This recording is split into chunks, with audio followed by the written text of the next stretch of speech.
आज मी माझ्याबद्दलची एक खूप खास गोष्ट शेअर करणार आहे. ती म्हणजे मी माझ्या घरातली मोठी बहीण आहे. म्हणजे I am an elder sister. म्हणजे घरात मोठं मूल असणं ही एक रिस्पॉन्सिबिलिटी असते. त्यात लहान बहीण असणं म्हणजे हॉरेबलच. आमचं भांडणं, रडणं, हसणं एकत्रच असतं. मी घरात मोठी असल्याने मी खूप गोष्टी मनात ठेवते. कधी-कधी शब्दांनी नाही तर कृतीने माझं प्रेम दाखवते.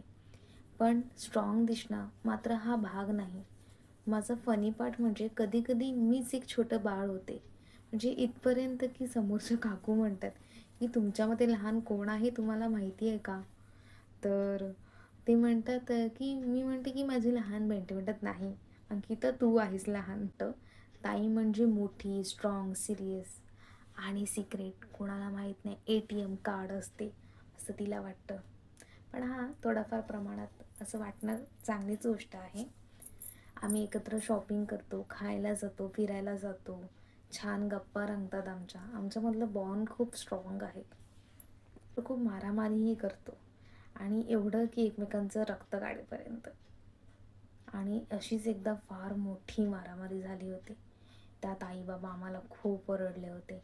मग तिथपासून आम्ही मारामारी करत नाही, पण शब्दांचे मार वर-खाली चालूच राहतात. त्यात काही करू शकत नाही. आणि आमच्या दोघींमध्ये 8 वर्षाचा एज गॅप आहे. त्यामुळे तिची जनरेशन आणि माझी जनरेशन यामध्ये थोडाफार फरक आहे.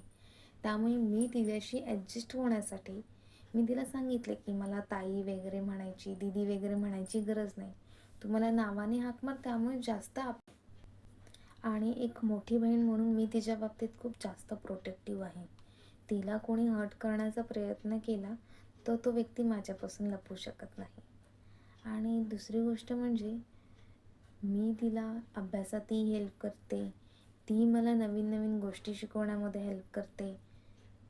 कधी-कधी ती जर आई-बाबांचा ओरडा खात असेल, तर मी तिला वाचवण्याचा प्रयत्न करते. आणि कधी-कधी जर मी आई-बाबांचा ओरडा खाते, तर ती मला वाचवण्याचा प्रयास करते. अशी आमची थोडी साईड एकमेकांची घेण्याचा प्रयास असतो. तर तिची स्पेशल गोष्ट म्हणजे ती जेवण खूप छान बनवते. म्हणजे एवढं की तोंडाला पाणी सुटेल एवढं छान बनवते. कधी-कधी मी ऑफिसवरून यायच्या आधी ती माझ्यासाठी पास्ता बनवून ठेवेल. कधी-कधी छान नूडल्स बनवून ठेवेल, पिझ्झा बनवून ठेवेल. ज्या गोष्टी मला जास्त आवडतात. छान चीज वगैरे टाकून अशा. आणि कधी-कधी आमचं भांडण झालं असेल आणि ऑफिसच्या डब्यामध्ये ती अशी छोटीशी नोट लिहून ठेवते, की "सॉरी दीदी, असं मी पुन्हा नाही करणार. आय लव्ह यू" असं असं इमोशनल नोट लिहिते. त्यामुळे मला पण हॅपी वाटतं, की चला आता भांडण मिटले. यावर्षी तिने बड्डेचं गिफ्ट मला खूप छान दिलं. तिने माझ्या लहानपणीचे फोटो कोलाज केले आणि जसं की आपण जोक टाईम मध्ये मेम लिहितो ना, तसं तिने ते तयार केलेलं आहे. एक बुक्स सारखं. लहानपणीपासून मी फर्स्ट टाईम वॉक करताना असे काही फोटो असतील. मी स्कूलच्यामध्ये कुठल्या स्पर्धेत पार्टिसिपेट केलं असेल, तर तेव्हा भाजीवाली बनली असेल, तर तिथे तिने अशी काहीतरी फनी नोट वगैरे लिहिली आहे. आत्तापर्यंतची जर्नी असं सगळं मोटिवेशनल असं खूप छान-छान केलेलं आहे. असं, अशा सगळ्या गोष्टी ज्या आम्हाला अशा खूप मोटिवेट करतात पुढे जाण्यासाठी किंवा तिचं आणि माझं बॉन्ड खूप स्ट्रॉंग होण्यासाठी या सगळ्या छोट्या-छोट्या गोष्टी खूप महत्त्वाच्या ठरतात. म्हणजे काही गोष्टी मीही तिच्यासाठी करते आनंदाने, प्रेमाने.